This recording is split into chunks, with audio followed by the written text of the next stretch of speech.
Hey everybody, it's Dean Guccione for Tomorrow's Firefighter, and welcome to this video where I'm going to be discussing Proposition 64 in the state of California, which the voters voted to legalize marijuana in the state of California. And I want to talk about that, how it relates to you becoming a firefighter and you as a firefighter candidate, because I know there's a lot of people out there who are smoking pot or who have smoked pot in the past, and I just want to kind of eliminate any illusions of what this new law is going to mean for you as a firefighter if you do partake and do smoke pot.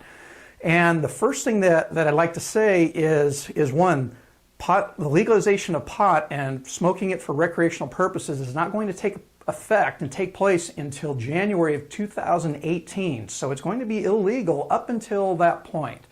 So with that kind of being said, if, you know, I hate to say this, but if you think that you're going to be able to smoke pot and be a firefighter, more than likely you're going to be wrong, because fire departments, just because it's legal, just like alcohol, if you drink alcohol or you drink alcohol in excess or you've got in trouble with alcohol, it's going to be very difficult for you to become a firefighter, especially immediately. Now, if you got a DUI or something, you'd be able to, you know, in 5 years from the point of the DUI, if you show that you haven't had any issues with alcohol in that time and you served, you know, you went to all your classes and all those kinds of things, then you've got a good chance of becoming a firefighter. Well, pot is going to be no different, and I can almost guarantee you that most departments, I can't say all, but I believe that most departments are not going to change their policy regarding the smoking of marijuana and firefighter candidates.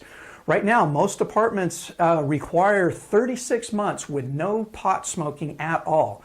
Now, will departments maybe lessen that to a year? It's possible. Could they lessen it to 6 months? It's possible. I have no idea.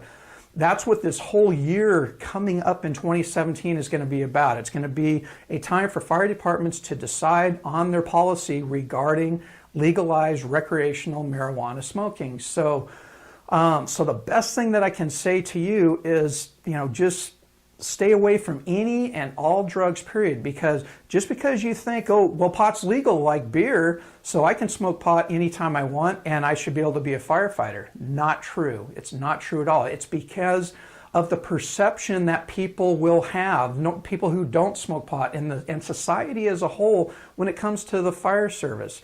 It's just like we don't want to tarnish the image of the fire department. So it's kind of like tattoos. If you remember, I did a tattoo video about tattoos in the fire service a while back, and it's the same thing with that. The fire service, for the most part, does not allow any exposed tattoos on your face or arms, which the departments that do allow you to get hired, when you have tattoos on your arms, they'll allow you to wear long sleeves and cover them up somehow, but they don't allow any tattoos on your face or on your arms to be exposed. And that's because of the stigma that the majority of society still has about tattoos and how it looks for the fire service. Well, pot is going to be really similar to that, in my view, and we'll know more towards the end of next year. But I can safely say that if you think that you're going to be able to smoke pot and still go into an interview, go, yeah, I smoked pot yesterday or last week or this last month, and that they're going to hire you, I can almost say no, they're not, because they still want to maintain that high integrity and public trust that the fire service gives to the citizens that we serve.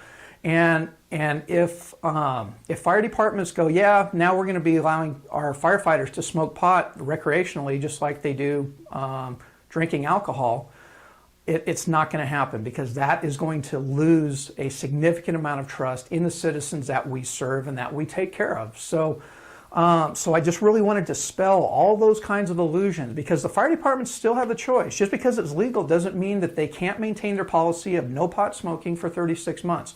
Now, again, it's possible some departments may reduce that to a year. Some departments now, large departments, may have, yeah, you can't have smoked any pot for a year. Well, they may still maintain that. They may even lower it to 6 months, but don't bet on it. So what I would do, I mean, just don't deal with any kind of of smoking pot, and don't put any of that stuff on your social media or anything, because if you do get a background, you're going to be eliminated because of all those things that make the fire service look bad. And I guarantee you that pot and marijuana is going to make the fire service look bad. And so they're going to maintain their integrity, and that's going to mean that their policies are, very few departments are going to change their policy on the time between the time that you smoke pot and the time that you get hired. So I just really want you to think about that and just kind of put on the brakes. Some of you may be really excited. Oh yeah, I can smoke pot now as a firefighter. Well, you know, a lot of departments have drug testing, and just because it's legal doesn't mean that they're going to change their policy and say, yeah, it's okay for you to smoke pot. So if you do have drug testing in your department, you know, you may or may not know that the THC stays in your blood for up to 3 weeks. And if, so that's just another consequence, is knowing that, hey, departments could be doing drug testing now because it is illegal, you know, it's legal for recreational use. So I just want you to kind of think about all these things before you start going, all right, cool, I get to smoke pot now. And while you may have the legal right to do that, fire departments can say, well, we don't have to hire you for these reasons. And it's all because of the integrity reasons and the trust in the public and the integrity of the fire service as a whole. So I really hope this has helped you and served you, and I just really want you to think about some of the things that I've talked about today, and just continue doing what you're doing to get hired. Just stay away from all that stuff, and anything that is going to damage your background, which will obviously diminish and damage your chances of becoming a full-time firefighter. Alrighty, so I hope that served you, and I really appreciate you watching, and we will see you next time. Thanks again.